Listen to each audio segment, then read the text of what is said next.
ദിവസങ്ങൾ നീണ്ട നാടകീയതയ്ക്കൊടുവിൽ പാകിസ്ഥാൻ പ്രധാനമന്ത്രിയായി ഷഹബാസ് ഷെരീഫ് അധികാരമേറ്റു. പ്രധാനമന്ത്രി പദത്തിലെ ഷഹബാസിൻ്റെ രണ്ടാമത്തെ ഊഴമാണിത്. തെരഞ്ഞെടുപ്പിലെ സുതാര്യത നേരത്തെ തന്നെ ചോദ്യം ചെയ്യപ്പെട്ടിരുന്നു. ഏതു പാർട്ടിയാണ് അധികാരത്തിലെത്തേണ്ടതെന്ന് തെരഞ്ഞെടുപ്പിന് മുൻപ് തന്നെ പട്ടാളം തീരുമാനിച്ചതാണ്.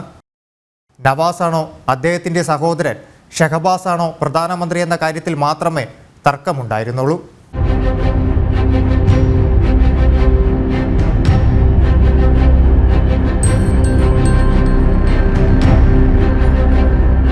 PPPയും PMLN പാർട്ടിയും ചേർന്നാണ് സഖ്യ സർക്കാർ രൂപീകരിച്ചത്.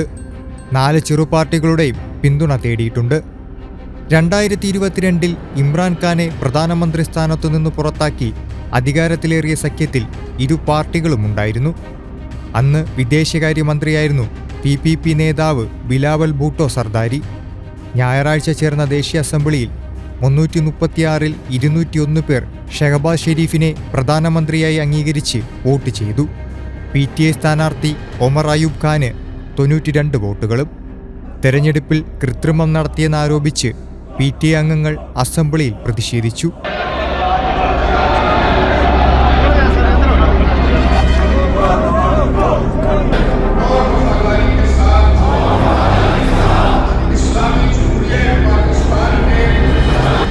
നവാസ് ഷെരീഫിന്റെ സഹോദരനും മുൻ പ്രധാനമന്ത്രിയുമാണ് ഷഹബാസ്.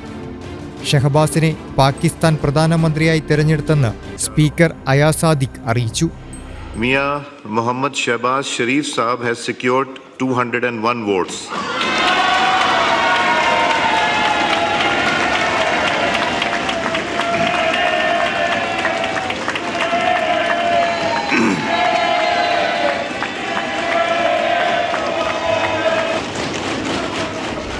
ഫെബ്രുവരി 8-നായിരുന്നു പാകിസ്ഥാനിൽ പൊതു തെരഞ്ഞെടുപ്പ്.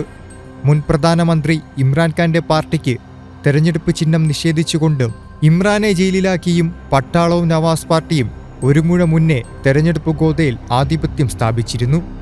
ദേശീയ പാർട്ടികൾ ആഭ്യന്തര തെരഞ്ഞെടുപ്പ് നടത്തണമെന്ന ചട്ടം PTI ലംഘിച്ചെന്നാരോപിച്ചാണ് തെരഞ്ഞെടുപ്പ് ചിഹ്നം നിഷേധിച്ചത്.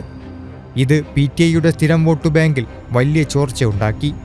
സ്വതന്ത്ര സ്ഥാനാർത്ഥികളായി മത്സരിച്ചിട്ട് പോലും തെരഞ്ഞെടുപ്പ് നടന്ന 266-ൽ 93 സീറ്റിൽ PTIയുടെ സ്വതന്ത്ര സ്ഥാനാർത്ഥികൾ വിജയിച്ചു.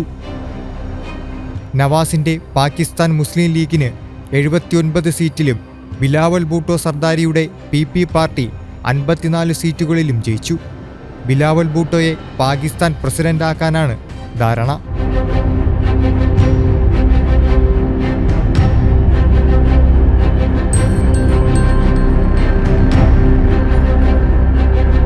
പുതിയതായി അധികാരമേൽക്കുന്ന സർക്കാരിന് വലിയ വെല്ലുവിളികളാണ് മുന്നിലുള്ളത്.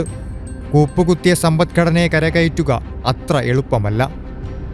30% മുകളിലാണ് പണപ്പെരുപ്പം. തൊഴിലില്ലായ്മയും ഇന്ധനവില വർധനവും കറൻസിയുടെ മൂല്യശോഷണവും തുടരുന്നു. പട്ടാളത്തിനനുസരിച്ച് മുന്നോട്ടു പോയാൽ ഷഹബാസിന് 5 വർഷ കാലാവധി പൂർത്തിയാക്കിയ ആദ്യ പ്രധാനമന്ത്രിയെന്ന ബഹുമതി ലഭിക്കും. അല്ലെങ്കിൽ ഇമ്രാന്റെ ഗതി തന്നെയാകും ഷെരീഫ് കുടുംബത്തിനും.